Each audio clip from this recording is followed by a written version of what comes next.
Halo Sobat MSC sekalian, berbicara tentang Paus Fransiskus, maka sebenarnya ada banyak fakta menarik dan unik yang belum banyak umat Katolik ketahui loh. Nah, dalam rangka menyambut kedatangan Bapa Suci ke Indonesia, mari kita kenal beliau lewat fakta-fakta unik berikut ini. Pertama, berasal dari orang tua berdarah Italia. Paus Fransiskus yang memiliki nama asli Jorge Mario Bergoglio lahir 17 Desember 1936 di Buenos Aires. Namun, tahukah Anda bahwa ayahnya adalah seorang pekerja kereta api berdarah Italia? Ayahnya bermigrasi ke Argentina dari kawasan Piedmont, Italia. Kawasan Piedmont adalah wilayah yang terletak di kaki pegunungan Alpen, dikelilingi dataran dan bukit di tiga sisinya. Kawasan ini terkenal dengan travel putih dan festival tahunannya. Juga merupakan negeri yang kaya akan buah-buahan kering seperti kenari, kastanye, dan hazelnut, keju buatan sendiri, daging sapi muda yang lembut, dan semua sayuran segar yang menjadi ciri khas Italia. Kedua, menguasai 6 bahasa. Fakta kedua ini bikin kita geleng-geleng kepala ya teman-teman. Ternyata Paus Fransiskus tidak hanya menguasai bahasa Spanyol loh. Beliau juga lancar berbicara dengan menggunakan bahasa Italia, Jerman, Inggris, Prancis, dan Portugis. Gimana? Hebat kan Bapak Suci kita ini? Ketiga, kehilangan satu paru-paru. Paus Fransiskus kehilangan salah satu paru-parunya akibat infeksi di masa remajanya. Seperti dikutip oleh Associated Press, Paus ke-266 ini mengalami pengangkatan organ paru ketika ia masih remaja. Diduga kuat karena infeksi. Pada masa itu mungkin pengobatan antibiotik belum seefektif sekarang, terutama dalam penanganan infeksi. Waduh, semoga Bapak Suci selalu sehat ya. Keempat, penggemar tarian tango. Tahukah Sobat MSC bahwa Paus Fransiskus adalah penggemar tarian tango? Saya suka tango dan saya suka berdansa saat masih muda, katanya kepada Francesca Ambrogetti dan Sergio Rubin, penulis biografinya. Nah, for your information, tarian tango sendiri berasal dari Argentina loh, negara asal Bapak Suci. Saking cintanya ia pada tarian ini, pada 17 Desember 2014, tepat pada hari ulang tahunnya, ratusan pasangan menari tango di St. Peter's Square, Vatikan, sebagai kado ulang tahun untuk Paus Fransiskus. Wah, benar-benar definisi paus yang merakyat sih. Kelima, pernah memiliki kekasih. Jorge Mario Bergoglio muda ternyata pernah memiliki kekasih loh teman-teman. Ternyata sebelum beliau memutuskan masuk seminari, ia pernah memiliki kekasih. Dia adalah salah satu kelompok gadis yang kerap berdansa dengan saya. Namun, kemudian saya menemukan panggilan religius saya, kata Fransiskus dalam biografinya. Wah, jadi penasaran gadis mana yang pernah mendapatkan hati Jorge Mario Bergoglio kala itu. Hahaha. Keenam, pernah menjadi petugas keamanan.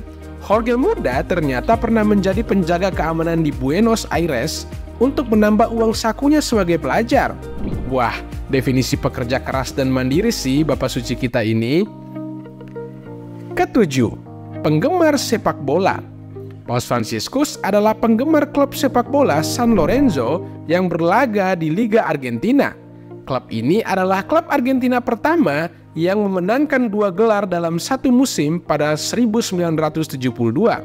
Wah, kalau fakta ini sih sepertinya Sobat MSC sudah tahu ya, sebab sudah banyak pemain bintang yang datang ke Vatikan untuk bertemu Paus dan memberikan jersey mereka kepada Bapak Suci.